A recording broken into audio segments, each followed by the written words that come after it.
අයිබන් සුබෝදෑසනක් වාසනාවන්ත උදෑසනක් නිරෝගීමත් දවසක් ඔබට ප්‍රාර්ථනා කරනවා වෙනද වගේ මටත් 7 වෙනි පැය කණ්ඩායම ඊයේ අපිට වාර්තා වුණ අපේ රටේ කොරෝනා රෝගීන්ගේ සංඛ්‍යාව දහස ඉක්මවා ගියා.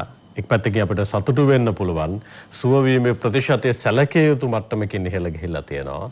තාමත් අපිට අවම මරණ සංඛ්‍යාවකින් මේ තත්ත්වය පාලනය කරගන්න හැකියාව ලැබිලා තියෙනවා. ඒ නිසා අපි බොහොම ගෞරවයෙන් අදත් ඉල්ලනවා ඔබෙන් 7 වෙනි පැය ආරම්භයේදීම ගෞරවනීය පුරවැසියෙක් විදිහට මේ කොරෝනා පාලනය වෙනුවෙන් අරගෙන යන අරගලයේ ඔබත් කොටස්කරුවෙක් වෙන්න. ඒ සෞඛ්‍ය නියමයන් නියමාකාරව පිළිපදින්න.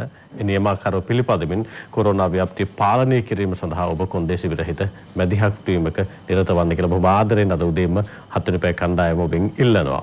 ඒ ඉල්ලීමත් එක්ක අපි සූදානම් අද 7 වෙනි පැය ආරම්භ කරන්න. අද 7 වෙනි පැයට අපි ආරාධනා කළේ පශු සම්පත් සංවර්ධන මණ්ඩලයේ ගරු සභාපතිතුමන්ට ආචාර්ය මංජුල පී.එස්. මාගමගේ මැතිතුමන්. ඉතාමත් ආදරෙන් ආයිබන් සුබෝදෑසනක් කියලා ඔබට පිළිගන්න වැඩසටහනට. එතුමන්ට එන්න කියන්න හේතු ගණනාවක් තියෙනවා.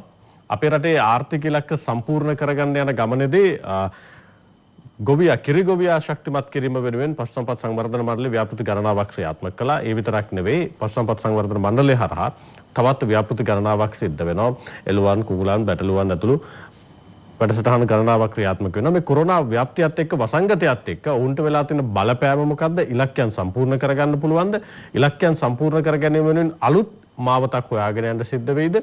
ගොවියා ශක්තිමත් කරන්න කොහොමද කටයුතු කරන්න කියන කාරණේ පිළිබඳව අපි ටිකක් අද දීර්ඝව සාකච්ඡා කරන්න සූදානම්. මොකද අපේ රටේ අපි දන්නා ආකාරයේ කිරි ගොවියා පිළිබඳව පහුගිය කාල සීමාව තුළ යම් ගැටලුකාරී තත්ත්වයන් නිර්මාණය වුණා. දැන් දැඩි අභියෝගයකට මුහුණ දීලා තියෙනවා.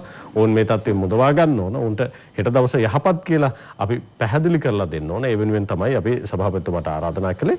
ඇත්තටම මේ ආචාර්ය මංජුල පී.එස්. මාගමගේ සභාපතිතුමනි මේ කොරෝනා ව්‍යාප්තියත් එක්ක කිරි ගොවියාගේ තත්ත්වය මොකද්ද මේ වෙනකොට? ඔව් බොහොම ස්තුතියි දසුන් මහත්තයා මේ අවස්ථාව අපිට ලබා දීම සම්බන්ධව. ඉතින් මම හිතනවා කොරෝනා ව්‍යාප්තියත් එක්ක විශේෂයෙන්ම අපේ ගොවි මහත්තුන් විශේෂයෙන්ම ආහාර සපයා ගැනීම සම්බන්ධ විශාල ගැටලු රාශියක් මම හිතන්නේ කිරි ගොවිතැන පැත්තෙන් ඇති වුණා. අපේ ආයතනය වශයෙන් උත් මම හිතනවා අපිට විශාල වශයෙන් අපේ ආයතනයේ ප්‍රධාන වශයෙන් ගොවිපළ 31ක් තියෙනවා. මේ 31 සතුන් ගවයින් ඉන්නවා 12000කට කිට්ටුව ප්‍රමාණය. වගේ මේ සතුන්ට විශේෂයෙන්ම ආහාර සහ විශේෂයෙන් අපේ දෙන ආහාර තනකොළ සහ සාන්ද්‍ර ආහාර ප්‍රමාණයක් දෙනවා. ඉතින් මේවා සපයා ගැනීමේදී අපේ ප්‍රවාහන කටයුතු, තනකොළ කැපීම කටයුතු, ඊළඟට අපේ වාහන ට්‍රැක්ටර්ස් වගේ දේවල් කැඩීම, අලුත් වැඩියා කිරීමේ නොහැකි වීම. එතකොට මේ වගේ විශාල වශයෙන් කිරි ප්‍රවාහනය කිරීම සම්බන්ධ විශාල මුල් කාලයේ තිබුණත් පසුව ගරු අමාත්‍යතුමාත් අමාත්‍යාංශයත් මැදිහත් වෙලා ඒ අවශ්‍ය ප්‍රවාහන පහසුකම් වලට සම්පූර්ණ පොලිසියෙන් සහයෝගය ලබා දීලා කිරි ප්‍රවාහනය කිරීම සම්බන්ධ විශාල ගැටලුවක් ඇති වුණේ නැහැ. නමුත් යම් මට්ටම විශේෂයෙන් මිල්කෝ වගේ ආයතන රජයේ පැත්තෙන් විශාල මැදිහත් කිරීමක් කළා. කිරි ගොවියාට අර කිරි අපතේ දැමීමට තියෙන අවස්ථාව නැති කළා, අවම කරලා මම හිතනවා කිරි සැලකුවේ ප්‍රමාණයක් ගොවියගේ මිලදී ගත්තත් නමුත් අර කිරි නිෂ්පාදන ප්‍රමාණය වශයෙන් මම හිතනවා යම් කිසි පසුබෑමක් ආහාර හිඟතාවය නිසා සහ විශේෂයෙන්ම බඩේරුඟු මිල ඉහළ යාමත් සමග ආහාර නිෂ්පාදකයෝ, සාන්ද්‍ර ආහාර නිෂ්පාදකයෝ දැඩි මැලිකමක් දක්වනවා ආහාර ලබා දීම සම්බන්ධව. ඉතින් ඒ වගේ කාරණාත් එක්ක මම හිතන්නේ විශේෂයෙන්ම අනිත් එක තමයි සත්ත්ව රෝග සඳහා අවශ්‍ය බෙහෙත් වල දැනට හිඟයක් නැති වුණත් මම හිතන්නේ ඉදිරි කාලයේදී විශේෂයෙන්ම විවිධ සීමා කිරීම් තියෙන නිසා මම හිතන්නේ මේක හොඳ ප්‍රවේශයක් වෙලා තියෙනවා. දේශීය වශයෙන් මේ සියල්ල නිපදවා ගන්න විශේෂයෙන් බෙහෙත් සතුන්ට අවශ්‍ය බෙහෙත් ඉතිහාසයේ මේ අපේ රටේ නිපදවල තියෙනවා. ඉතින් මම හිතන්නේ විශේෂයෙන් පශුපාලන ආයතන වගේ ආයතන ෆුට් ඇන්ඩ් මවුත් වැක්සින් එක හදලා තියෙනවා. විශේෂයෙන්ම මැස්ට්‍රයිටිස් කියන්නේ අද මේ බුරුල් ප්‍රදාහයට අවශ්‍ය ඒවා හදලා තියෙනවා. නමුත් මෑත කාලේ අපි දකින්නේ නැහැ එහෙම සිද්ධ වෙනවා කියලා. ඉතින් මම හිතන්නේ ඉදිරිය මම හිතන්නේ අපිට හොඳ ප්‍රවේශයක් දීලා තියෙනවා. අපිට අවශ්‍ය යාන්ත්‍රිකෝපකරණ හදාගෙන, අපිට අවශ්‍ය බෙහෙත් ටික හදාගෙන, අපිට අවශ්‍ය ඉහළ ගණයේ ආරේ සත්තු ටික හදාගෙන අපිට ඉදිරියට යන්න මම හිතන්නේ මේ තියෙන පසුබෑමත් එක්ක මම හිතන්නේ ඉතා හොඳ ප්‍රවේශයක් විශේෂයෙන්ම අතිගරු ජනාධිපතිතුමා අපිට විශාල නායකත්වයක් දීලා තියෙනවා. ඒ වගේම අපේ අගමැතිතුමා වගේම විශේෂයෙන්ම කුෂිකර්ම ඇමතිතුමා ගරු චමාල් රාජපක්ෂ ඇමතිතුමා අපිට නිරන්තරයෙන්ම හැම වෙලාවෙම කතා කරලා කියන්නේ මේක කොහොම හරි ડોක්ටර් මේක ගොවියරක් කරලා මේ ගොඩ දාන්න ඕන. මේක මේ කිරි නිෂ්පාදනය අවුරුදු ගානක් දැන් උදාහරණයක් 1980 රටේ සමස්ත ජනගහනය පැත්තෙන් ගත්තන් පස්සේ ඒක පුද්ගල කිරි පරිභෝජනය ලීටර් 17යි. ඒක වසරකට. ඒක පුද්ගල කිරි පරිභෝජනය වසරකට ලීටර් 17යි. එතකොට 2019 වෙනකොට ඒක පුද්ගල කිරි පරිභෝජනය වැඩි වෙලා තියෙන්නේ අවුරුද්දට ලීටර් 23 දක්වා. ලීටර් 5ක වැඩිවීමක්.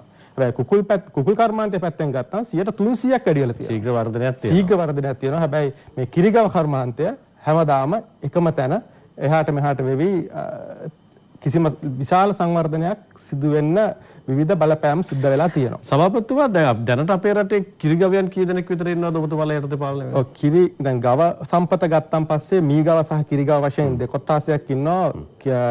එළගවයෝ කියන්නේ කිරි සඳහා අපි ගන්න එළගවයෝ 15 ලක්ෂයක් පමණ ඉන්නවා.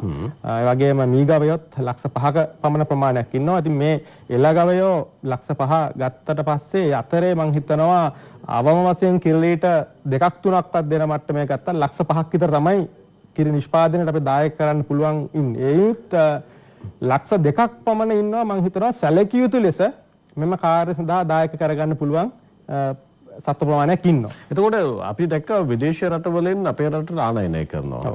ඒ ගවයන් කී දෙනෙක් ඉන්නවද? ඔව් දැන් ඒ වගේ දැන් ආනයනය කර ගවයන් ජාතික පශු සම්පත් සංවර්ධන මණ්ඩලය ඉන්නවා 5172ක්. ආනයනිත සතුන් ඉන්න 5172ක්. ඒතකොට අපි දන්නවා ගවයෙක්ගේ ආයුෂ කාලය අවුරුදු අපි කියන්නේ අපිට නිෂ්පාදනයක් ලබා ගැනීම සඳහා තබාගත හැකි සාමාන්‍ය සත්තු පැටව් 4ක් හෝ 5ක් විශේෂයෙන් සතව 6 දෙනෙක් වගේ තමයි. ඉන් පස්සේ උන්ගේ නිෂ්පාදන දායකතාවය අපි දෙන ඉන්පුට්ස් වලට වැඩිය ගොඩක් අඩු වෙනවා. ඒ වගේ බලනකොට අපිට දැනට ඉන්නේ 5172ක් වගේ සත්තු. ඊට අමතරව පෞද්ගලික ගොවිපළ වලත් එහා සමාන ප්‍රමාණ ඉන්න එක විශාල පෞද්ගලික ගොවිපළක් තියෙනවා. ඒ වගේ අමතරව තවත් කොහොමද මේ වන විට ලංකාවේ මම ආනයනික ආනයනික ඍජු ආනයනික සතුන් ඉන්නවා මම හිතන්නේ 15000කට විතර කිට්ටුව. ඊට අමතරව අප්ග්‍රේඩ් කරපු ඒ කියන්නේ ඉහළ ආරේ සත්තු ඉන්නවා මම හිතනවා ලක්ෂ 2කට කිට්ටුව. තව කී දෙනෙක් එන්නේ ඉන්නවද ආනයනය කරපු සත්තු? මම දන්නේ තරමින් ව්‍යාපෘතිය දැනටම වෙන සිදුවීමක් ව්‍යාපෘතියක් තිබුණා. කිරිගව පශු සම්පත් මණ්ඩලයටත් අපිටත් සතුන් ලැබුණා පහුගිය කාලේ. ඒ කියන්නේ 2015 එනවා. ඊට පස්සේ ව්‍යාපෘතිය දැනට නතර වෙලා තියෙන්නේ. හැබැයි පහුගියදා වාර්තා පළ වුණා දැන් ආයෙ ගේන සූදානමක් තියෙනවා කියලා ඔබතුමා. ගේන්න සූදානමකටත් වැඩිය මගේ පෞද්ගලික ස්ථාවරය තමයි අපි විශේෂයෙන්ම දැන් ගිය සැරේ ගෙන ආපු එක තුල විවිධ සාකච්ඡා තිබුණා මේ සතුන්ගේ ප්‍රශ්න සම්බන්ධව මේ නිෂ්පාදනයයි මේ තත්ත්වෙට ගේන්න බැරුනේ. ඒතර මේකට මම මේ පිටරටින් සතුන් ගේන සම්බන්ධ මගේ කිසි විරෝධයක් නැහැ. නමුත් පළවෙනි දේ තමයි සතුන්ට අවශ්‍ය කන්න ටික හදාගන්න ඕනේ. හැබැයි යම් තැන්වල විරෝධයක් මතුවලා තිබුණා. එක හරකෙක්ගේ මෙච්චර ගාණක් කොමිෂන් යනවත් කියලා තිබුණා මම දැක්ක පත්තර. ඒ සම්බන්ධව මගේ එහෙම ලොකු අවබෝධයක් නැති වුණත් මම හිතනවා මෙහෙම දැන් මොන සතා ගෙනාවත් ඔය සතුන්ට කන්න තනකොළ තියෙන්න ඕනේ. ඒ කියන්නේ හරි භූමියේ නිවැරදි කියවීමක් නැතුව තමයි සත්තු අපේ රටට ගේන්නේ.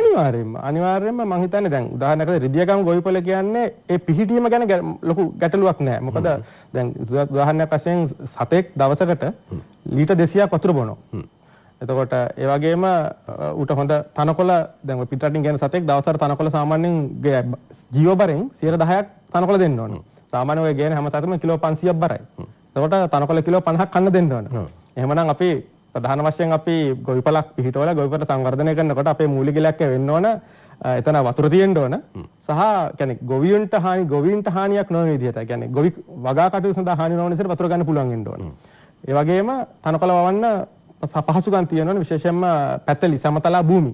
මොකද කඳු කරවල ගොඩක් වෙලාට ඒක කරනකොට නිතරම හානකොට පස්වල විවිධ ප්‍රශ්න කාර්ය තත්ත්වයන් ඇති වෙන්න පුළුවන්. ඒ නිසා මම හිතන්නේ රිදියගම ඉතාමත්ම හොඳ තැනක්. මේ කාර්ය සඳහා අවශ්‍ය පසුබිම් සකස් කරලා තිබුණා. නමුත් තනකොළ නිසලස බවල තියෙන්නේ නැහැ. නමුත් වතුර ඇත්තටම වලවේ ගඟ මුහුදට වැටෙන තැනින් අපි වතුර ගන්න. ඒතකොට මම හිතන්නේ එතන ලොකු අර්බුදයක් නැහැ.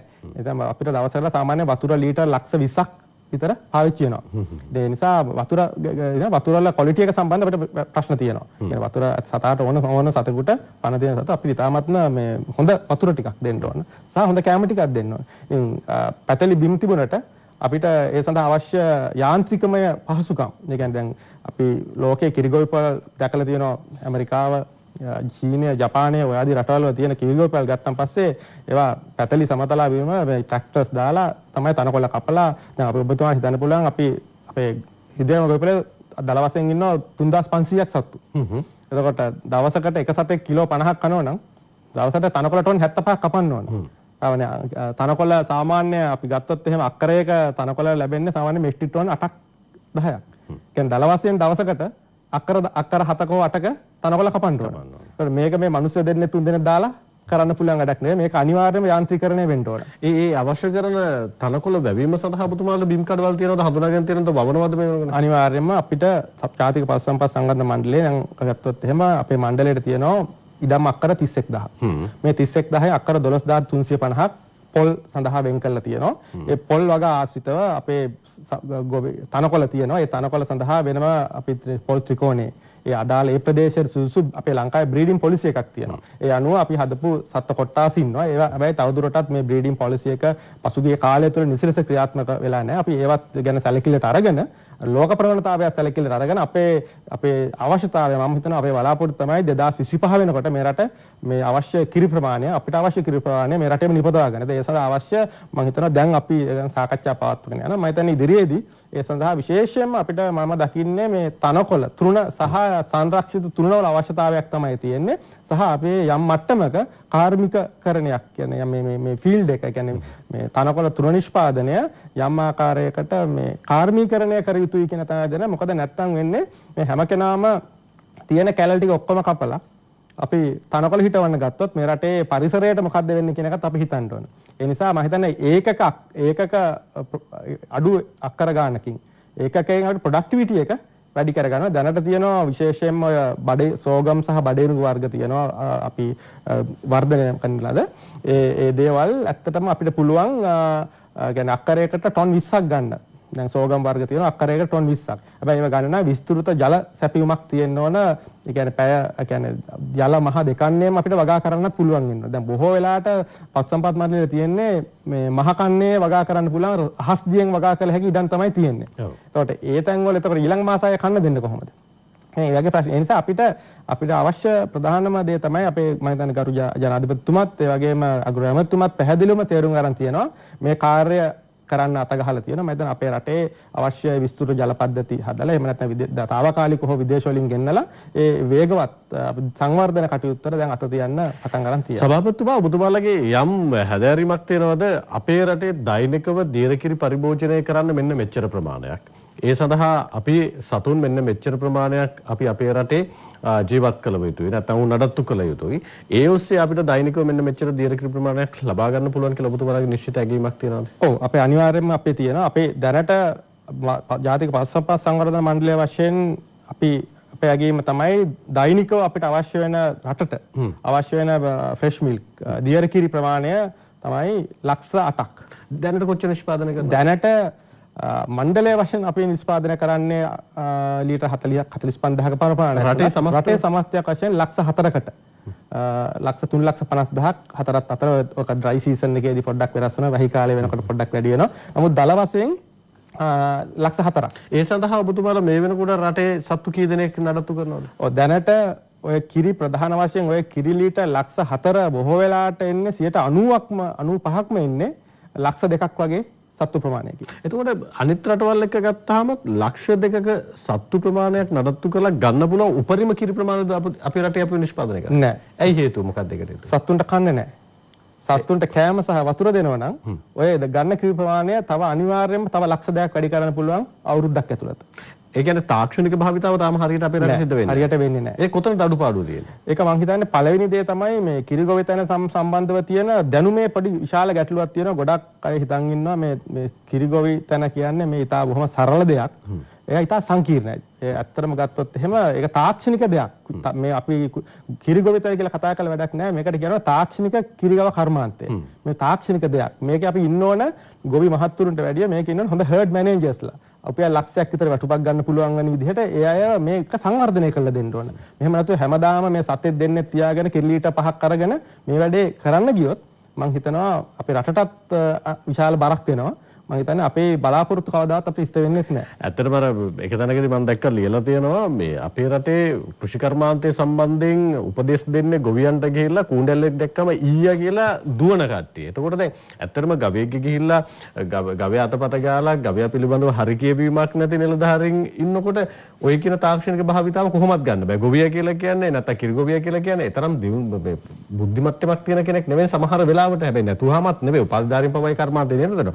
හැබැයි ඕන්න මෙහෙය ගන්න පුළුවන් සේවක මණ්ඩලයක් නැත්නම් ඔබතුමාගේ පසුසම්පත් සංවර්ධන මණ්ඩලයෙන් තාක්ෂණික අතින් දියුණු වෙච්ච කාර්ය මණ්ඩලයක් නැහැ කියන කාරණාව ඔබතුමා කියන්නේ. මම කියන්නේ අපේ දසුන් මම පොඩි නිවැරදි කිරීමක් කර යුතුයි. මම හිතන්නේ අපේ කිරිගොව ඉතා බුද්ධිමත්. ඉතා බුද්ධිමත්. අපිට හරියට තාක්ෂණය අරන් ගියා නම් ඒ ගොවි මහත්තුරු ඉතා මැනවින් ඒක ග්‍රහණය කරනවා. නිලධාරීන්ට වැඩිය බුද්ධිමත්. බුද්ධිමත්. අනිවාර්යෙන් බුද්ධිමත්. නිලධාරීන්ට මම පැහැදිලිව කියනවා නිලධාරීන්ට වැඩිය මොකද මේ මිනිස්සු පොළවේ පය ගහලා ජීවත් වෙන්නේ. දැන් කිරි දැන් මම ගොම බොහොම අල්ලන මම පශු වෛද්‍යවරයෙක් වෘත්තියෙන් ඊට අමතරව මම ප්‍රජනන තාක්ෂණය තමයි කරන්නේ. සතාගේ සතා ප්‍රෙග්නන්ට්ද කියන්නේ ගැප් ගාගෙන නැද්ද කියලා බලලා අත දාලා බලලා මේ අත දැම්මන් පස්සේ මේ අත ඇත්තටම මේ තැම්බෙනවා. තාමනේ 20ක් 25ක් පීඩී කරනකොට මේ අත තැම්බිලා ගඳ ගන්න. ගෙදර ගියත් ඉතින් මගේ නෝනෑ දරුවත් සමහර වෙලාවට මම විශ්වවිද්‍යාලේ වැඩ කළා මම සපරම විශ්වවිද්‍යාලේ වැඩ කළා. ඉතින් මේ කළා යනකොට ඉතින් අද අපච්චි ගඳයි කියලා කිව්නේ. ඒක මට හරි මම කිව්වේ පුතේ මේක සුවඳ මේ කිරි සුවඳ. මේක නැති වුණොත් මේ රටේ අපිට ජීවත් වෙන්න හම්බ වෙන්නේ නැහැ. ඉතින් මම හිතන්නේ අන්න මේ ගොම සුවඳයි කියන සංකල්පය තමයි අපේ රටේ එන්න ඕන. මේක ආදරය කරන සතා විශේෂයෙන්ම සතෙක් කිරි ලීටරයක් හදනකොට ඒ සතාගේ බුරුල්ල හරහා 1 ලීටරයක් හදන්න කිරි ලීටර් ලේ ලීටර් 150ක් ගමන් කරන්න ඕන. එක කිරි ලීටරයක් හදන්න ලේ ලීටර් 150ක් ගමන් කරන්න. 150ක් මේ මොහොතකදී ගමන් කරොත් තමයි 1 කිරි ලීටරයක අවශ්‍ය ප්‍රෝටීන ලිපිඩ අනෙක් කාබෝහයිඩ්‍රේට් එකට ලැබෙන khනිජ මිශ්‍රණය. ඉතින් ඒ තරම් සංකීර්ණ කාය කර්මීය ක්‍රියාවලියක් තමයි මේ කිරිගව කර්මාන්තය කියන්නේ. බොහොම ආදරෙන් රැක බලාගත යුතු ඇත්තටම දැන් විදේශ රටවල කියන්නේ my girls කියලා කියන්නේ ෆාම් එකේ කියන්නේ come on my girls කියලා කියන්නේ මේ රටවල් වල. ඉතින් ඒ තරම්ම ආදරෙන් බලාගන්නේ. ඉතින් මේ අපේ තියෙන ඒ වැරදි ආකල්ප තියෙනවා. මම හිතන්නේ මේ ආකල්ප මම දන්නේ අතිගරු ජනාධිපතිතුමා මම හිතනවා හරියට නිලධාරීන් ටික දැම්මත් තමයි තෝරාගෙන තියෙනවා ආයතන වලට කවුද හිටිය යුත්තේ කියලා. ඉතින් මම හිතන්නේ අපිට තියෙන එක නායකත්වය දෙන්න. මම හිතනවා අපේ නායකත්වය අරගෙන අපේ වැඩේ කරන්න සූදානම්ින් ඉන්න. මම හිතන්නේ ඒකට අපිට අලුත් ලේකම්වරයෙක් ඊයේ දිනේ වැඩ බාරගත්තා මේ ජෙනරාල් සුමේද පෙරණමැතිතුමා. මම හිතන්නේ එතුමාත් මම ඊයේ සාකච්ඡාත් කරා. ඉතින් අපි ඊටාත්ම සැදී පැහැදී ඉන්නවා. මේ ඉලක්කය 2025 මේ රට අනිවාර්යෙන්ම කිරියන් සම්පේ මේ හැමදාම මේ සිහින කතා කියලා දැන් මේක ඉවර වෙන්න ඕන. මේක ඉවර වෙන්න ඕන. මේකට කොහොම හරි අපි මේ දේ කරන්න පුළුවන්. අපි දන්න කාරණයක් තමයි අපේ රටේ තියෙන්නේ යපුම් කුෂ්කර්මාන්තය. හැබැයි ඕක වාණිජ කුෂ්කර්මාන්තයක් දක්වා පරිවර්තනය කරගන්න තියෙන ප්‍රබලම ගැටලුව තමයි භූමි ප්‍රමාණය තියෙන ගැටලුව. අනිත් එක තාක්ෂණික භාවිතාව. දැන් ගිරිගව සම්පත පිළිබඳව කතා කරාමත් කිරිගව කර්මාන්තය පිළිබඳව කතා කරාමත් යම් තැනකදී අභියෝගයක් කරන ඔබතුමා කියන විදිහට අපේ රටේ තියෙන භූමි ප්‍රමාණය අනෙක් පැත්තෙන් තාක්ෂණික භාවිතාව. ඒ වෙනුවෙන් වන ඔබතුමාලගේ වැඩපිළිවෙල මොකක්ද කියලා මට ඔබතුමාගේ පිළිතුරක් වුණා. අපි විරාමයක් අරගෙන යමු.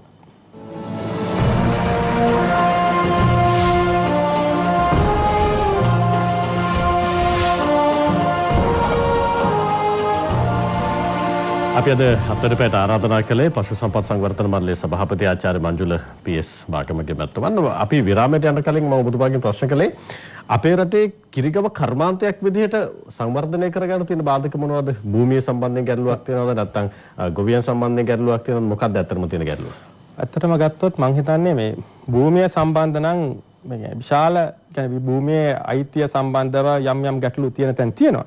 නමුත් මම හිතන්නේ භූමිය ප්‍රමාණවත් අපිට අවශ්‍ය මේකට නායකත්වයක් ලීඩර්ෂිප් එකක්. මේකට හරි කළමනාකරණයක් මේක අවබෝධයක් තියෙන විදිහට මේක කළමනාකරණය කරගන්න ඕන.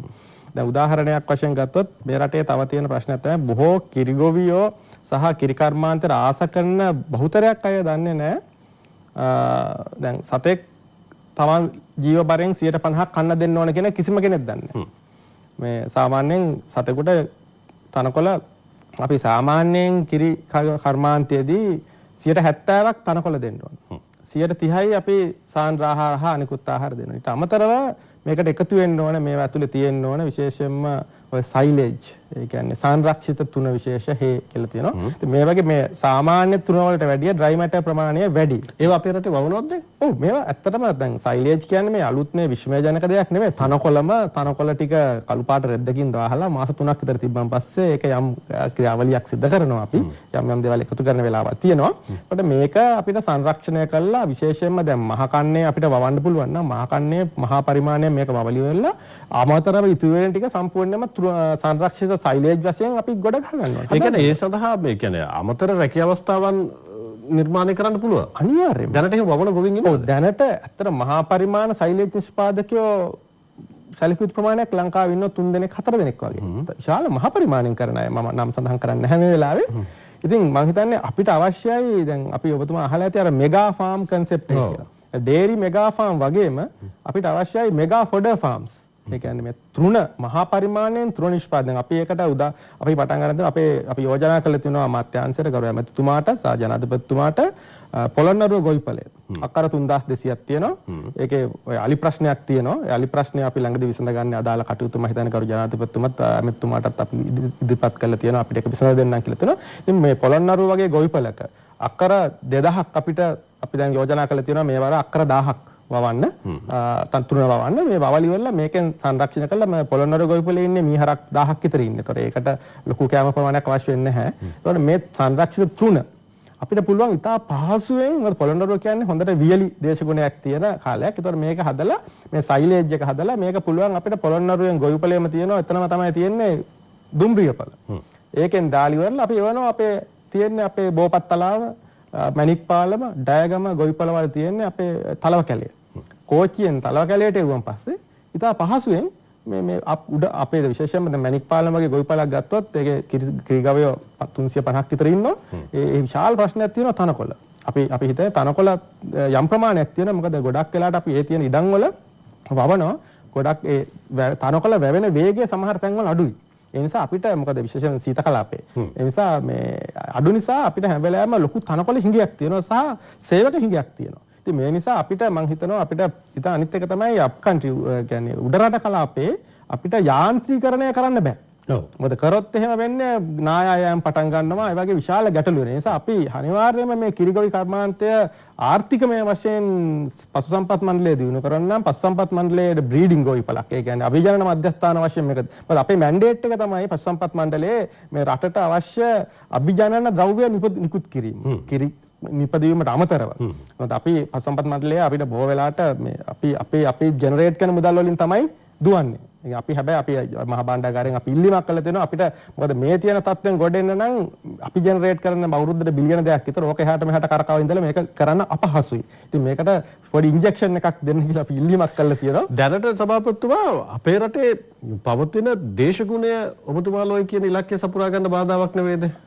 සුදුසු දේශගුණයක් තාමත්ම සුදුසු හැම පැත්තෙම මේ වගේ වාසනාවන්ත පසක් තියෙන දේශගුණයක් තියෙන මේ රටක් නැහැ. සත්තුන්ට සුදුසු දේශගුණයක් අනිවාර්යයෙන් අපිට මේ සත්තුන්ගෙන් මේ කිරි ලීටර් මේ 500 මේ 50 60 ගන්න නෙවෙයි අපිට ප්‍රමාණවත් කිරි ලීටර් 16ක් 17ක් ගන්න සත්තු ටිකක් හදාගත්තාම මේක හොඳට නැති. ඒ කියන්නේ සත්තු උදාහරණයක් වශයෙන් කිරි ලීටර් 15ක් ගන්න. සත්තු ලක්ෂයක් හිටියොත් එක මොහොතකදී ලීටර් 5 ලක්ෂයක්. ඔබතුමාලා දැන් දියර කිරි වලට අමතරව අපේ රටේ මේ වෙනකොට නිෂ්පාදනය කරනවාද පිටිකිරි?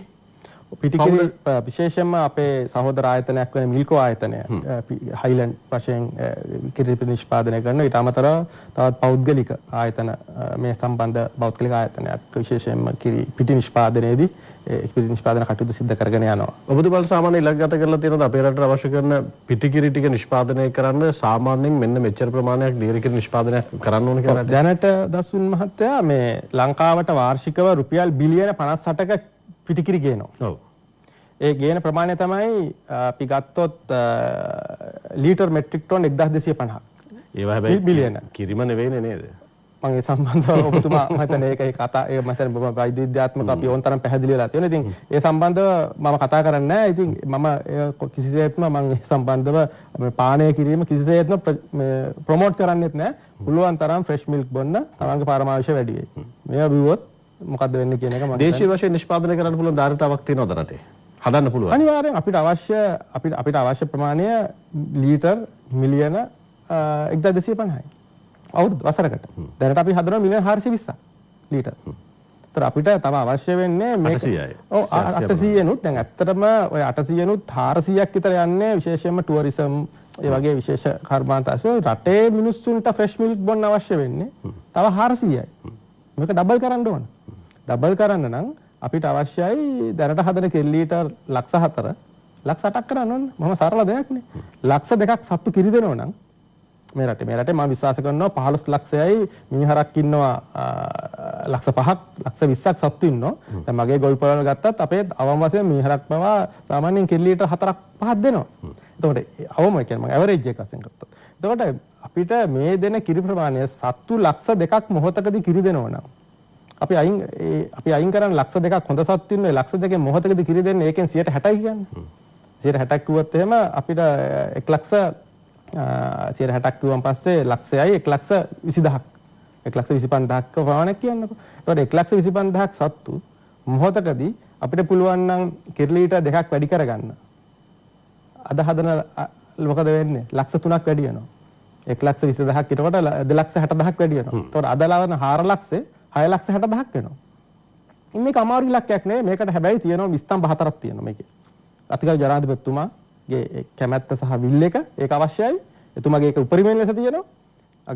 අගමැතිතුමා සහ ඒ කැබිනට් මණ්ඩලය සහ අපේ අමාත්‍යාංශය චමල් රාජපක්ෂ ඇමතිතුමා ඉන්නේ. එතුමාට ඉතාමත්ම හොඳ ගොවියෙක්. එතුමා ඒකට සූදානම් වෙලා ඉන්නේ. සහ මේකට ඉන්න ප්‍රධාන ආයතනයක් තියෙනවා සත්ත්ව නිෂ්පාදන සෞඛ්‍ය දෙපාර්තමේන්තුව. මේ ස්තම්භ 4 උඩ තමයි මේ ලංකාවේ කිරි කර්මාන්තය රැඳිලා තියෙන්නේ. සත්ත්ව නිෂ්පාදනය රැඳිලා තියෙන්නේ. ඉතින් මෙන්න මේ ස්තම්භ 4 හරි එකම මොකද එක එකනා එක්කෙනෙක් ෆස්ට් එකේ එක්කෙනෙක් තර්ඩ් එකේ ගිහලා හරියන්නේ නැහැ. මේ සියලු දෙනාම එකම ගියර් එකේ යනවා. එහෙම ගියොත් තමයි මේක අපිට දියුණු කරන්න පස්සම්පාත් මණ්ඩලයට තනියෙන් කරන්න අමාරුයි. මේ සියලු දෙනා සහයෝගය විශේෂම සත්ත්ව නිෂ්පාදන සෞඛ්‍ය දෙපාර්තමේන්තුව තමයි මේ පොලිසි සම්බන්ධව විශාල වගකීම් කටයුතු කරන්නේ. සත්ත්ව රෝග සඳහා බෙහෙත් හදන්නේ පශු ආරක්ෂණ ආයතනය. මේ පහුගිය කාලේ තිබිච්ච මේ දේවල් නැති වෙලා තියෙනවා. ඒක නිසා අපි මම මෑතකදීත් ගරු අමාත්‍යතුමාගෙන් බොහොම ඉල්ලීමක් කරා මේ පශු පර්යේෂණ ආයතනයේ නිෂ්පාදන කටයුතු වැක්සින් හදන එක. ඊළඟට විශේෂයෙන්ම කිරි අපි ඩ්‍රයි කව් තෙරපි කියලා කියනවා. කියන්නේ මේ කිරි නිෂ්පාදනය නතර කරනකොට අපි ඒ සත්තුන්ට අපි එන්නතක් දෙනවා මේ අර අඩ එකේ විස බීජ නාශනය කරන්න. එතන එවැනි කියන්නේ අපි ඩ්‍රයි කව් තෙරපි කියලා කියන්නේ ඉන්ෆියුෂන්ස් අපි ඒව හදලා දෙන්න කියලා ඉතිහාසයේ හැදුවා. ඉතින් මොනෑම අවාසනාවකට මේවා දැන් අද සිද්ධ වෙන්නේ නැති තත්ත්වයටපත් වෙලා තියෙනවා. ඒ නිසා විශේෂයෙන්ම ඒවට කරන්න පරීක්ෂණ නිලධාරි මහත්තුරුන් ආචාර්යවරු උපාධිගත්තු පිටරට ගිහිල්ලා කරපු PhD තියෙන ඉතා විශාල සංඛ්‍යාවක් ඉන්නවා. ඉතින් මේක කරන්න දැන් පටන් ගන්න ඕනේ. මේක තමයි හොඳම අවස්ථාව. ඔබතුමාලගේ මේ දැන් කිරිගව කර්මාන්තය පිළිබඳව කතා කරනකොට අනෙක් පැත්තෙන් තියෙන ගැටලුවක් තමයි තාක්ෂණික භාවිතාව. එක් පැත්තකින් ගොවියට අනෙක් පැත්තෙන් කර්මාන්තයක් විදිහට ඉස්සරහට අරගෙන යනකොට අනෙක් පැත්තෙන් නිෂ්පාදන ටික නිෂ්පාදනය කරගත්තට පස්සේ ඒක ගොවියා ළඟ ඉඳන් පරිභෝගිකයා ළඟට යනකම් වන කාලපරාසය තුල සංරක්ෂණය කර ගැනීම. ඒ සඳහා ඔබතුමාලා වැඩපිළිවෙලක් තියෙනවද? ඔය එතුමා ඇත්තටම ඒ සඳහා විශාල වැඩපිළිවෙලක් දැනට විශේෂ මිල්කෝ ආයතනය සහ අනිකුත් ආයතන කිලින් සෙන්ටර්ස්, ඒ කියන්නේ අතරමැදි කියනවා කලෙක්ටිං සෙන්ටර්ස් අද කියලා ෆාමර් සොසයිටිස් හරහා අපි යම් වැඩපිළිවෙලක් මිල්කෝ ආයතනය විශේෂයෙන්ම සහ සත්ත්ව නිෂ්පාදන සෞඛ්‍ය දෙපාර්තමේන්තුවත් ඒ වගේම පෞද්ගලික කිරි එකතු කරන්න ඉන්නවා. ඒ අයත් යම් මට්ටමක මේක ප්‍රශස්ත මට්ටමක නැහැ. ඉතින් මේක මම හිතනවා අර දැන් ගමක ගත්තොත් පවුල් කිරි පවුල් 150කට විතර තමයි කිලින් සෙන්ටර් එකක් තියෙන්නේ. ඒ කවුරු හරි මේ අතරමැදියෙක් මේ එකතු අරන් ගිහිල්ලා අතන්ට දෙනවා. ඔව්. මෙන්න මේක නැති කරන්න ඕන.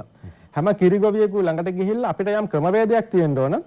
කිරි ටික අර අපි කියන විදිහට මේ වටිනාකමකට ගන්න ගොවියට. ගොවියට සාමාන්‍යයෙන් දැනට බොහෝ වෙලාවට ලැබෙන මුදල ඉතාමත්ම අඩුයි. මොකද ඒක රුපියල් 60 ඉඳලා රුපියල් 75 යන පරාසයක තමයි තියෙන්නේ. ඉතින් මම හිතන්නේ සාමාන්‍ය ගොවි අපේක්ෂා කරන ගාන. මම හිතන්නේ ගොවි මහත්තයෙකුට කිරි දිශා කියලා මම හිතන්නේ ඒක يعني ඒ කර්මාන්තේ රැඳිලා දින්න නම් අඩුම ගානේ මම හිතන්නේ රුපියල් 85කවත් මුදලක්.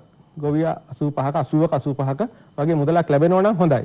ඔබතුමාලා පස්සම්ප සංවර්ධන මණ්ඩලයේ කිරි එකතු කිරීමේ ක්‍රියාවලියක් කරනවද නැත්නම් නැද්ද? අපි කිරි එකතු කිරීමේ ක්‍රියාවලියක් අපි කරන්නේ නැහැ. අපේ කිරි අපි විකුණන්නේ රුපියල් 115ට ලීටරයක්. විකුණන්නේ 115ට. ගොවියාගෙන් ගන්නේ අපි හදන්නේ අපි විකුණන්නේ 115ට. ඒක තමයි මම කියන්නේ පෞද්ගලික ආයතන ගන්න පෞද්ගලික ආයතන මොකද දැන් අපි වෙලා තියෙන්නේ ප්‍රධාන වශයෙන් අපේ වටිනාකම වැඩි වෙලා තියෙන්නේ අපි එක තැනක හදනවා ලීටර් සාමාන්‍යයෙන් 30000ක් විතර. එතකොට බවුසරයක් ආවා ඒක අරන් යන්න පුළුවන්. තමයි ලංකාවේ පිරිසුදුම කිරි හදන්නේ දැන් ගිය සතියේ 15 16 දවස් දෙක ගත්තොත් එහෙම අප්‍රේල් මාසේ 15 16 දවස් දෙකේ අපේ TPC කවුන්ට් එක කියලා දෙනවා සෙල් කිරි වල පිරිසුදුභාවය සම්බන්ධව සෙල් කවුන්ට් එක 50000ට අඩුයි. නෑ දැන් ඔබතුමාලගේ හදන කිරිවලයි ගමේ ගොවිය හදන කිරිවලයි අතර තියෙන ප්‍රමිති වෙනසක් තියෙනවද? තියෙනවා. අන්න ඒකත් විශාල ඒ ප්‍රමිති වෙනසට මොකක්ද හේතුව වෙලා? හේතුව තමයි මේ විශේෂයෙන් දැන් අපි සතාගේ කිරි බුරුල්ලේ ඉඳලා කිරි එන ටික බවුසරයට යනකම් අතින් ඇල්ලෙන්නේ නැහැ කිරි ටික.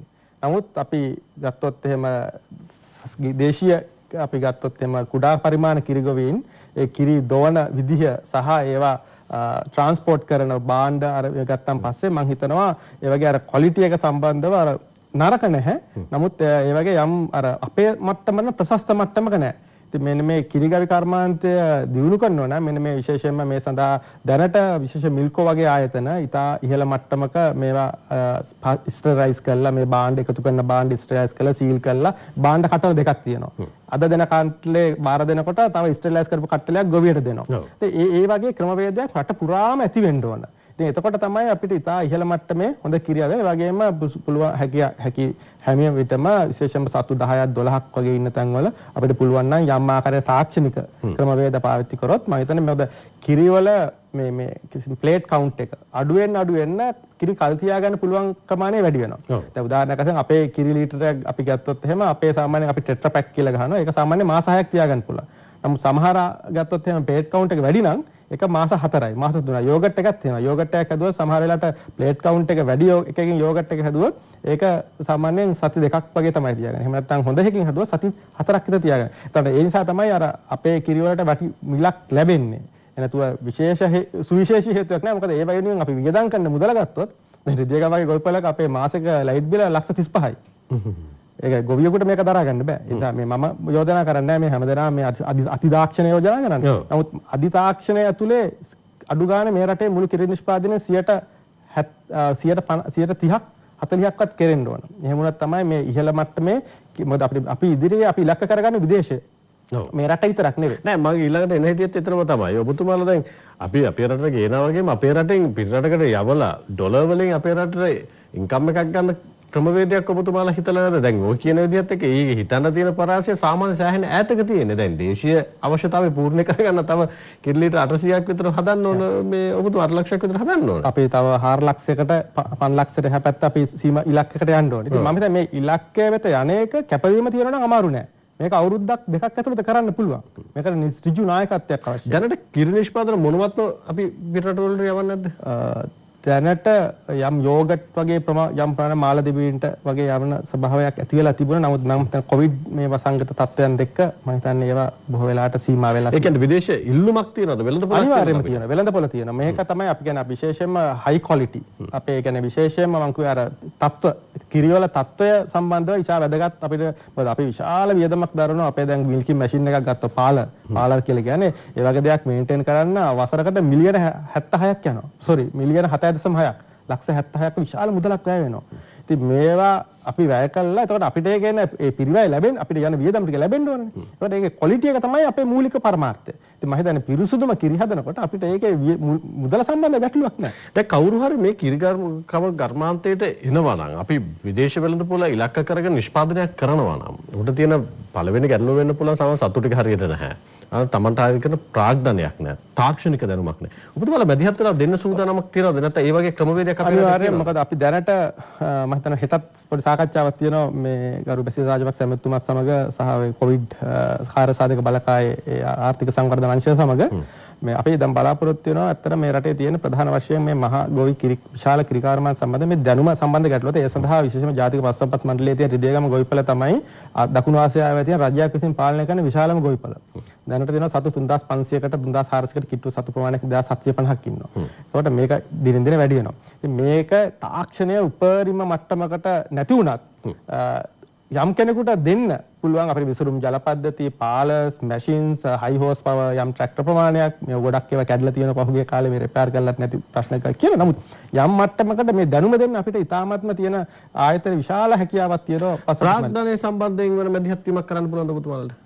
අනිවාර්යයෙන්ම දැන් විශේෂයෙන් කෘෂිකර්ම අමාත්‍යාංශය මේ සම්බන්ධව කෘෂිකර්ම අමාත්‍යාංශයේ පසු සම්පත් අංශය කියන ග්‍රාමීය ආර්ථික අමාත්‍යාංශය මේ සම්බන්ධව විශාල වැඩපිළිවෙලක් අරගෙන යනවා. මම ඉදිරියේදී මේ සම්බන්ධව මේ වැඩපිළිවෙල මම හිතන්නේ ක්‍රියාත්මක කරන්න ගෞරව ඇමතුමත් අදාළ අනුමැතියන් දැන් මම හිතන්නේ යොමු කරලා තියෙන්නේ. නිසා මේ විශේෂයෙන්ම ගොවිපළ හදන්න තනකොළ නිෂ්පාදනය සඳහා අවශ්‍ය සහයෝගය ලබා දෙන්න ඒ අද මේ දැනට විශාල වැඩ කොටසක් අදාගෙන යනවා. මම හිතන්නේ ඉදිරි සතිය මාසය දෙක තුල මේ සියල්ලම සිද්ධ වෙලා මේ මම හිතන්නේ ඉතාමත්ම ප්‍රශස්ත මට්ටමකට ඒ කියලා මම විශ්වාස කරනවා. මොකද කොවිඩ් වසංගතයත් එක්ක මේ සියලුම දේවල් ලොකු පසුබැසීමක් සිද්ධ වෙලා තියෙනවා. ප්‍රමිතිගත සතෙක් කාට හරි ගන්න ඕන නම් ගොවිපළකට ඒ මැදිහත් වීම කරන්න පුළුවන්. අනිවාර්යයෙන් අපි සූදානම්. දෙනවා. අපි දැනට දැන් අපේ පශු සම්පත් මණ්ඩලයේ ප්‍රධාන එක තමයි අපි ගොවියන් සඳහා සතුන් ඇතිදඩි කර වර්ධනය කිරීම. ඒතකොට ඒ සඳහා පශු වෛද්‍යවරයෙක් නිර්දේශ කළා. අදාළ රෙකමෙන්ඩේෂන් තියෙනවා මෙයාට කිරිගවයෙක් හදාගන්න පුළුවන් ආර්ථිකමය වටිනාකමක් ලෙස මේක කරන්න පුළුවන් කියලා එහෙම රෙකමෙන්ඩේෂන් එකක් නැතන අපිට අපි මුදල් යම් පිරිවැයකට ඒක ලබා දෙන්න දැනට විශේෂයෙන්ම දැන් විවිධ පෞද්ගලික ආයතන ඒගොල්ලෝ ෆාම් සොසයිටි සරහා අපෙන් කිරි ගොවින් කිරි සතුන් ඉල්ලලා තියෙනවා. ඉතින් අපි දෙන්න අවශ්‍ය කටයුතු කරගෙන යනවා. ඉතින් ඒ කරගෙන යනකොට අර අපේ විශේෂයෙන්ම අපේ පැවැත්ම තියෙන දැන් උදාහරණයක් වශයෙන් අපි කියනවා දැන් කිරි ගොවි සම්පත ගත්තොත් එහෙනම් ප්‍රධාන කොටස කිරි කියන්නේ කුඩා පැටවු ඉන්නවා. ඊළඟට නෑම්බියෝ ඉන්නවා. ඊළඟට කිරි දෙන ප්‍රෙග්නන්ට් සත්තු ඉන්නවා. ගැබ්ගතු සත්තු ඉන්නවා. ඊළඟට පැටවු දාපු සත්තු ඉන්නවා. කිරි දෙන සත්තු ඉන්නවා. ඊළඟට කිරි වරපු සත්තු ඉන්නවා. ඒතර මේ ඕනම ආයතන පවත්වාගෙන යන මේ සත්තු සයිකල් ටික ඔක්කොම ආයතනේ තියෙනවා. එක තැනකින් හරි අපි කැඩුවත් කවුරු හරි කිව්වත් මේ සත්තු ටික ඔක්කොම නෑම්බියෝ ටික දෙන්න කියලා ඒ කිරිගවි කර්මාන්තය එතනින් ඉවරයි. මෙහෙම වෙලා තියෙනවා පශු සම්පත් මණ්ඩල ඉතිහාසයේ බෝපත්තලා වගේ ගොවිපළවල එක සැරේට විවිධ තීන්දුව අරගෙන මේ නෑම්බියෝ ටික එනවා එළියට දුන්නා. දුන්න ගමන් ඊළඟ සයිකල් එකට බෝඩ් එක කඩා වැටෙනවා රිප්ලේස් වෙන්නේ නැහැ. ඉතින් මෙන්න මේ වගේ අපි තීන්දුව తీරන ගන්නකොට මම හිතන්නේ තාක්ෂණිකව අගීමෙන්ට කළා මේ තීන්දුව తీරන සාකච්ඡා කළා වෘත්තීයමය දැනුමක් තියෙන ඇත්ත මම ඒ සඳහා දැන් මම හිතන්නේ ඒ කැපවීම අපේ පැත්තෙන් තියෙනවා. ඒ වගේම මම දැන් ජනාධිපතිතුමත් ඇමතිතුමත් ඒ අවබෝධය තියෙනවා. මම හිතන්නේ ඒ නිසා අපිට එවැනි ගැටලුවක් වෙන්නේ නැහැ කියලා මට 100% විශ්වාසයි. පශු සංවර්ධන මණ්ඩලයේ තව කාර්යයන් ගණනාවක් තියෙනවා. දැන් අපි කතා කරේ කිරිගව කර්මාන්තය පිළිබඳව මොකද මූලික ඉලක්කයක් තියෙන හින්දා. ඉතින් එහාට ගිහම කුකුල් කර්මාන්තය, බැඩළු කර්මාන්තය, එළු කර්මාන්තය, බිත්තර සඳහා වෙනමම වටු නේද? වටු පාලනය මේ වගේ ශේෂ්ත්‍ර ගණනාවක් තියෙනවා. අපි මේ පිළිබඳවත් කතා කරමු. ඊට කලින් අපිට කෙටි විරාමයකට අවසර දෙන්න.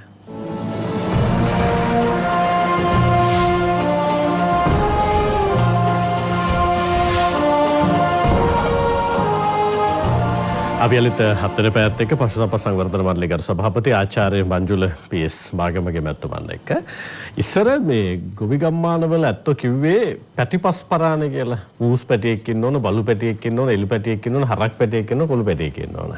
මේ මෙහෙම වුණාම තමයි මේ පවුල පරිපූර්ණයි කියලා කියන්නේ. සමහර වෙලාවට එළු පැටියෙක් හිටපුවාම මස් මාස ටික කාලයක් යනකොට ලැබෙනවා වෙන්න පුළුවන්, කිරි ටික ලැබෙනවා වෙන්න පුළුවන්.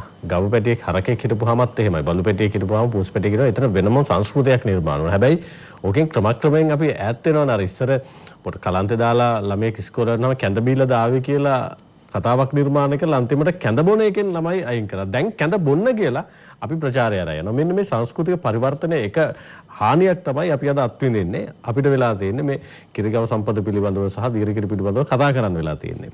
එතනින් එහාට ගියපුවම කුකුල් කර්මාන්තය, එළු කර්මාන්තය, ඔබතුමා කිව්වා බැටළු කර්මාන්තයත් සූකර කර්මාන්තයත් ක්‍රියාත්මක වෙනවා. මේ වගේ අපේ රටේ මේ වෙනකොට ක්‍රියාත්මක වෙන ක්‍රමවේදයක් මොනවද? කොච්චර ෆාම්ස් ගන්නක් තියනවද ඔබතුමාලා යටතේ? දැනට විශේෂයෙන්ම සූකර කර්මාන්තය ගත්තොත් සාමාන්‍යයෙන් සූකර ලක්ෂ 2,50,000ක් 2,75,000ක් පමණ ඉන්නවා සූකර කර්මාන්තය. විශේෂයෙන්ම දැන් අපේ ගත්තොත් ජාතික පශු සම්පත් මණ්ඩලයේ හොරකැලේ ගොවිපළ ප්‍රධාන සූකර ගොවිපළක් අභිජනන මධ්‍යස්ථානයක් වශයෙන් තියෙනවා. එතනින් පැටව නිකුත් කරනවා ගොවීන් සඳහා. විශේෂයෙන්ම සූකර කර්මාන්තය දෙන්නේ විශේෂයෙන්ම ඔය පුත්තලම ඒ පැත්තේ මීගමුව ඒ බෙල්ට් එකේ මුහුදු සීමාව අතරේ බෙල්ට් එකේ වහය තමයි පෞද්ගලික වශයෙන් විශාල වශයෙන් සූකර කර්මාන්තය දෙනවා. ඊට අමතරව අපේ තියෙන මහ බ්‍රිතාන්‍ය ගොවිපළක් තියෙනවා ප්‍රධාන සූකර ගොවිපළ දෙකක් වශයෙන් ඒක ප්‍රධාන වශයෙන්ම තියෙන්නේ. ඊට අමතරව අපේ එළු කර්මාන්තය එළු බැටළුව ඉන්නවා අපිට ඔයාමඩුව ගොවිපළ තියෙනවා. බැටළුව දැන් ඔයාමඩුවේ ගොවිපළෙන් වුණත් අපිට බැටළුව ඉන්නවා එන්නට කොට්ටු කච්චිය වගේ ගොවිපළවල. ඉතින් බැටළු ව්‍යාපාරයත් ඉතාමත්ම මොකද මේකේ ඉතාම දැන් යාපනයේ වගේ ප්‍රදේශ ගත්තන් පස්සේ බැටළුව ප්‍රධාන වශයෙන් පාවිච්චි කරන්නේ මේ පොහොර සඳහා. ඒ කියන්නේ යාලා ගොම පොහොර සඳහා පාවිච්චි කරනවා. ඉතින් මේ ඒ වගේම අනිකුත් සත්ත්ව විශේෂ කුකුළු ගත්තොත් පස්සේ කුකුළු අපි විශේෂයෙන්ම බ්‍රොයිලර්ස් තරම් ලොකු උනන්දුවක් දක්වන්නේ මොකද ලංකාවේ කුකුල් කර්මාන්තය ඉතාමත්ම දියුණුයි. ඒකට මේ අපි ලොකු මැදිහත් කිරීම කරන්න ගිහිල්ලා ඒක මම හිතනවා අර අවශ්‍ය දැනට ඒක ප්‍රශස්ත මට්ටමකට තියෙනවා. ඒක දැන් විදේශ රටවල් වලට ආනයනය කිරීම සඳහා අවශ්‍ය පසුබිම තමයි කුකුල් ව්‍යාපාරය පටන් ගන්න ඕනේ. මම දේශීය වශයෙන් මේ පහුගිය කාලේ මේ කොවිඩ් එකත් එක්ක ඇතිවෙච්ච බලපෑම් තියෙනවා. ආහාර හිඟතාවය සහ ශීතාගාර පහසුකම් නොමැති වීම සහ කුකුල් ගොවිපළවල වලම දවස් දින 42 පන්නවා යාම නිසා අධිබර කුකුළුන් බිහිවීම වගේ කාරණා ගණනාවක් තියෙනවා. ඒ ප්‍රශ්න ටික ඉදිරි කාලේදී निराකරණය කරගෙන මම හිතන්නේ කුකුල් කර්මාන්තයෙන් තියෙන අපිට මේ ඉදිරියට යන්න විදේශ මිනිමේ උපයන ක්‍රියා මාර්ගයට යන්න තමයි මම හිතන්නේ මට තේරෙන විදිහට කෙරෙන්න ඕන දේ. දැන් ඇත්තටම මේ සභාපතිතුමා ඔබතුමාලා ආපුවා මට ඔබතුමා ඒ පිළිබඳව ටිකක් මතු කරපින්න මට අහන්න තියෙන දැන් වෙළඳ පොලේ තියෙන කුකුල් මස් පිළිබඳව ප්‍රජාවගේ යම් ගැටලුකාරී තත්ත්වයක් තියෙනවානේ යම් අයහපත් මතයක් තියෙනවානේ. අනවශ්‍ය විදිහට කුකුලන්ට එන්නත් කරනවා. අනවශ්‍ය විදිහට බෙහෙත් දීලා අවසානයේ කුකුල දවස් 45 නෙවෙයි ඉස්සරහ දවස් 45 කියලා කියනවා. දැන් සමහරවල් දවස් 20 25 නුත් එළියට එනවා කියලා කියනවා. එහෙම එන්න පුළුවන්ද? ඔව් දැන් කුකුල් ගොඩක් වෙලාවට දැන් ඔය දවස් 20න් 28න් 30න් දාන්නේ ආර්ථිකමය කාරණා මත තමයි. මොකද මිනිස්සු ගොඩක් කැමති කිලෝ එකකට අඩු කුකුළු ගන්න. මොකද කිලෝ එකක් වුණත් සාමාන්‍ය රුපියල් 400 450ක් වෙනවා. කිලෝ එකට අඩු නම් පස්සේ 300කට 350කට ගන්න. ඉතින් ඔය එන්නත් කතාවටත් වැඩිය දැන් සාමාන්‍ය ඕනම සතෙකුට ඒ අවශ්‍ය බෙහෙත් එන්නත් ලබා දෙනවා. දැන් ඕක අනිත් මාංශ පිළිබඳව නෑ කුකුල් මාංශ පිළිබඳව තමයි බරපතල. ඒ දැන් අපි දන්නවා දැන් දවස් 42කදී වර්ධනයක් ලබා ගන්න නම් ඒකට ඒ සතාගේ සුවිශේෂී හැකියාවන් අපි මේ ආටිෆිෂල් ඉන්බ්‍රෙඩ් කරන්න. ඒතකොට මේකට අවශ්‍ය වටපිටාව දෙන්න ඕනනේ. ඒතකොට බඩේරුඟු සහිත ආහාරය අපි දන්නවා බ්‍රොයිලර් ගත්තාම පස්සේ බ්‍රොයිලර් ස්ටාර්ටර් කියලා අපි රැෂන් එකක් දෙනවා. ඊළඟට බ්‍රොයිලර් ෆිනිෂර් කියලා රැෂන් එකක් දෙනවා. ඒතකොට මේ වගේ අපි ලොකු ක්‍රමවේදයක් යනවනේ. ඒ ක්‍රමවේදය තුල මේ වගේ තියෙන පෝෂණ පදාර්ථ සහ විවිධ දේවල් නිසා තමයි මිනිස්සු කියන ඕනම දෙයක් අර කෙටි කාලයක් තුල වෙනකොට දැන් ඒක අපි වුණා කිරි කර්මාන්තයත් මේක අර නැචරල් සයිකල් එකට දෙන්න ඕන. එතකොට තමයි මේක වඩා ස්වභාවික වෙන්නේ. අපි උත්සාහ ගන්නවා විශේෂයෙන්ම අපේ කිරි ගොවිපළ වල මම බලාපොරොත්තු වෙන ඉස්සරහදී දැන් ඔය කිරි වලක් තියෙනවා ඔය A1 A2 කියලා තියෙනවනේ කිරි වර්ග. එතකොට ඒකෙනුත් ඔය මේ විශේෂයෙන්ම ජර්සි සහ විශේෂයෙන්ම ඔය ඉන්දියානු ආරේ සතුන් ඉන්නවා නම් ඒ සතුන්ගේ එන කිරි විශේෂයෙන්ම සෞඛ්‍ය ආරක්ෂිතයි කියලා තමයි ලෝකේ දැන් පිටරට ගියන් පස්සේ අපි වර්ග ගහලා තියෙනවා. ඔක ලංකාවේ ඔක නැති වුණාට ඉදිරියේදී මම හිතන්නේ අපි විශේෂයෙන්ම අපේ ඉදිරි කටයුතු වලදී දැනට ඉතින් අපිට අපේ දැනට ඔය ලොකු දුකු දේවල් කරන්න බෑ. දැනට කරන්න තියෙන ඔය A1 හරි A2 හරි මොනවා හරි කමන්නේ අපේ කිරි නිෂ්පාදනය ප්‍රශස්ත මට්ටමට ගේන්න ඕන. ඒ ගෙනාවට පස්සේ ඊළඟ ඉලක්කෙ වියුතුයි ඔන්න ඔය තාක්ෂණික පැත්තෙන් අපිට විදේශ විශේෂයෙන්ම අපිට ඔය A1 A2 එක කඩාගෙන අපිට හදාගන්න පුළුවන් නම් නිෂ්පාදන ක්‍රමවේදයක් මම හිතන්නේ අනිවාර්යයෙන්ම අපිට විදේශ වෙළඳපොළ අනිවාර්යයෙන්ම විදේශ වෙළඳපොළට අපිට යන්න පුළුවන්. කුකුල් නිෂ්පාදන සම්බන්ධව ගත්තාම දැන් සෞඛ්‍ය ආරක්ෂිතව තමයි ඒක සිද්ධ වෙන්නේ. එහෙම නැත්නම් යහපත් විදියට නැත්නම් ශේෂ්ත්‍රය තුල එන්නත් ලබා දීම ඒ වගේ මොකුත් වෙන්නේ නැහැ. සියලුම කුකුල් නිෂ්පාදන සත්ත්ව නිෂ්පාදන සෞඛ්‍ය දෙපාර්තමේන්තුවේ අවශ්‍ය ප්‍රමිතීන්ට යටත්ව තමයි සිද්ධ වෙන්නේ. ඉතින් මම දන්න තරමේ ඉතින් එහෙම යම් තැනක යම් ආකාරයක වැරදි දෙයක් ක්‍රියාත්මක වෙනවා කියන එකට මට එහෙම සාක්ෂියක් නැහැ. කතාන්දර තියෙනවා. නමුත් මම දන්න සත්ත්ව සෞඛ්‍ය දෙපාර්තමේන්තුවේ ඉහළම නිලධාරීන් මට ඒ ආයතනයේ DG ඩිරෙක්ටර් ජෙනරල් එතුමිය තමයි මම හිතන්නේ එහෙම මිනිස්සු කතා කරනවා එහෙම කරනවා කියලා. නමුත් මම හිතන්නේ එතුමියලගේ විශේෂයෙන්ම දැන් රංජනී ආචාර්ය රංජන හිටියාච්චි මහත්මිය ඉතින් එතුමියගේ විශාල කියන්නේ එතුම් ඒ අංශයත් ඒවල කැපවීමක් තියෙනවා. ඒගොල්ලන් විශාල එක්ස්ටෙන්ෂන් සර්විස් එකක් තියෙනවා. මේ හැම මොකද වැඩ තියෙන මේක අර ප්‍රධාන වශයෙන්ම කුකුල් නිෂ්පාදනය කියන එක අද පෞද්ගලික අංශය තමයි ඩොමිනේට් කරලා තියෙන්නේ. ඒකට ඔය වගේ පොඩි කතන්දර එනවා. මොකද අර මේ ඩොමිනේෂන් එක දැන් රාජ්‍යාංශය තියෙනකොට ඔක එච්චර එන්නේ නැහැ. මොකද අපේ යම් ප්‍රමිතියක් තියෙනවා කියලා මිනිස්සු විශ්වාසයක් තියෙනවා. ඉතින් මම හිතන්නේ මේක තව පොඩි අවශ්‍ය නම් මම හිතනවා ඒක සත්ත්ව නිෂ්පාදන සෞඛ්‍ය දෙපාර්තමේන්තුව පුළුවන් යම් තව දුරටත් ප්‍රමිතිගත කිරීමක් කරලා ජනතාවට යම් සැකයක් තියෙනවා නම් යම සම්බන්ධව මම හිතන්නේ ඒක නිවැරදි කරන්න පුළුවන්. සභාපතිතුමා ඔය හැම නිෂ්පාදනයක් වෙනුවෙන්ම අපි හිතමුකෝ කුකුල් ගොවිපළ කිරි ගොවිපළ සූකර මාංශ ගොවිපළ බැටළු එළු මේ උන්නෑම කර්මාන්තයක් වෙනුවෙන් අපිට ඕන කරනවනේ නිෂ්පාදන ටිකක් කැම බීම ටික ඕනනේ. දැනට අපේ රටේ මේ කර්මාන්ත සභාවල නිෂ්පාදනයන් කරනවද නැත්නම් ආනයනය කරනවද? දැන් ඇත්තටම දැන් අපි ෆීඩ් ගත්තොත් ඒ කියන්නේ ආහාර ගත්තොත් එහෙනම් බඩේරුඟු සාමාන්‍යයෙන් අපි දන්නවා පහුගිය 2012 15 13 වගේ කාලයේ මේ රටේ 14 තමයි ලංකාවේ බඩේරුඟු නිෂ්පාදනයේ උපරිම ගියා. ඒ ලංකාවට අවශ්‍ය සියලු බඩේරුඟු නිෂ්පාදන විශේෂයෙන් බැසිල් රාජපක්ෂ ඇමතුමා ඒ කාලේ ආර්ථික සමුදා අමාත්‍යවරයා වශයෙන් ඉන්න කාලේ මේ රටේ සම්පූර්ණ බඩේරුඟු වලින් ස්වයංපෝෂිත වුණා. නමුත් දැන් මෑත කාලේ දැන් මේ කාලේ දාද බඩේරුඟු කිලෝ එකක් රුපියල් 64ටත් ගන්න නැහැ. 66යි 65යි විශාල අධික මිල ගණන් වලට යනවා. මේවා සාමාන්‍යයෙන් බඩේරුඟු කිලෝ එකක් නිෂ්පාදන වියදම රුපියල් 32ක් වගේ වෙන්නේ. 32ක් උපරිම ගියොත් 35ක් යනවා ඇති. සාමාන්‍ය බඩේරුඟු බොහෝ වෙලාවට මිලදී ගන්න 40යි 42යි 45යි ඒ වගේ 50ට අඩු ගණන් වලට තමයි ගන්නෙ. දැන් මේ ගණන් වලට ගත්තු ඒවා තමයි දැන් යන්නේ 65යි 70යි. අර සේනා දරඹුව හින්දා ඒ තත්ත්වය ඇති වෙලා තියෙන්නේ නැත්නම් වෙන හේතුවක් තියෙනවා. දැන් මම දන්නේ තරමින් අපේ කෘෂිකර්ම අධ්‍යක්ෂකතුමා පහුගිය දවසක තරම් මීටිංග මේ ගිය අවුරුද්ද මහකන්නේ මේ රටේ බඩේරුඟු මෙට්‍රික් ටන් 3,40,000ක් හැදිලා තියෙනවා කියලා. වාර්තාවලට අනුව.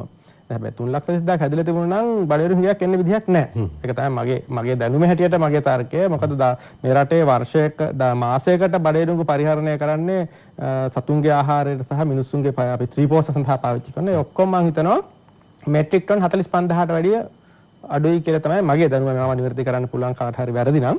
ඒකට එහෙම වුණොත් 3,40,000ක් හැදුවා නම් සාමාන්‍යයෙන් අපි කියමු 50,000ක් පාවිච්චි කරනවා නම් මාස 7ක අස්සන්න තියෙනවා. මහකන්නේ අස්සන්න ආවට පස්සේ. එහෙමනම් අගෝස්තු ජූලි වෙනකන් තියෙන්න ඕන. එතකොට මේ ලොකු මිල උච්චාවචනයක් වෙන්නත් බෑ. නමුත් මම දන්නේ තරමින් එවැනි තත්ත්වයක් නෑ. බඩේරුඟු යම් ආකාරයෙන් ගියක් තියෙනවා. එතකොට බඩේරුඟු තමයි ප්‍රධානම සංයෝගය. මේ ආහාර හදන්න. ඒ පැත්තෙන් ප්‍රශ්න තියෙනවා. එතකොට ඉතිසා දැන් බඩේරුඟු මම හිතන්නේ ගෙනීම සම්බන්ධව විවිධ සාකච්ඡා පැවැත්වෙනවා. ඊළඟට වෙටරනරි ෆාමසිටිකල් ඒ කියන්නේ පශු වෛද්‍ය සඳහා වන බෙහෙත් හේතු. ඉතින් මම හිතන්නේ බෙහෙත් හේතුත් විදේශ විශාල වශයෙන් මිනරල්ස් වර්ග බෙහෙත් හේතු වගේ පිටරටින් එනවා. මේවත් අපිට විශේෂයෙන්ම පශු පර්යේෂණ ආයතනය සත්ව නිෂ්පාදන සෞඛ්‍ය දෙපාර්තමේන්තුව යම් පාලනයක් ඇති කළා මම හිතන්නේ නිෂ්පාදනය කරන්න මෙරට වශයෙන් දැන් අපි කනිජ මිශ්‍රණය අපි හදන්නේ දැන් පශු සම්පත් සංවර්ධන මණ්ඩලයේ කොට්ටු කච්චිය ගොවිපළේ තමයි අපිට අවශ්‍ය කනිජ මිශ්‍රණය අපි කලවම් කරන්නේ. ඉතින් ඒකට අවශ්‍ය අමුද්‍රව්‍ය පිටරටින් ගේන්න වෙනවා සමහර දේවල්. නමුත් අපි කලවම් කරනවා. නමුත් දැන් තියෙනවා පිටරටින්ම කලවම් කරලා ගෙනල්ලා විකුණන දේවල් තමයි ගොඩක් තියෙන්නේ. ඉතින් මම හිතන්නේ එවැනි තත්ත්වයක් ඇති කරගත යුතු නැහැ. මේ රටේ නිෂ්පාදනය කර හැකි දේවල් නිෂ්පාදනය. ඒ වගේම දැන් ගත්තන් පස්සේ ජල පද්ධති, විසුරුම් ජල පද්ධති වගේ දේවල් අපිත් ගෙනල්ලා තියෙන පිටරටින් තමයි ආනයනය කරලා තියෙන්නේ. නමුත් ඒ සඳහා අවශ්‍ය ලාංකික දැනුම තියෙනවා. ඉතින් මම හිතන්නේ මෙන්න මේවා යම් පුෂ් එකක් දීලා ඉස්සරහට තල්ලුවක් දීලා මේ රට ඇතුලේ මේවා පුළුවන් තරම් ඉදිරි අවුරුදු 5 තුල ඒ තත්ත්වය අපේ දේශීය කර්මාන්ත දියුණු කරගන්න පුළුවන් නම් මම හිතනවා මේ රට අනිවාර්යයෙන්ම මේ ලොකු අභියෝගයක් නැහැ අපි දියුණු කරගන්න. අවසන් විනාඩි කිහිපෙ ඉන්නේ. බොහෝ වෙලාවට කියන කතාවක් තමයි තරුණ ප්‍රජාව මේකට එන්නේ නැහැ. සත්ත්ව ගොවිපළවල් වලට එන්නේ නැහැ. නැත්නම් මේ කෘෂි කර්මාන්තයේ ශාස්ත්‍රය අදාළව කරගෙන මේ නිෂ්පාදනය සඳහා දායක වෙන්නේ නැත්නම් මේ ශාස්ත්‍රයට එන්නේ නැහැ.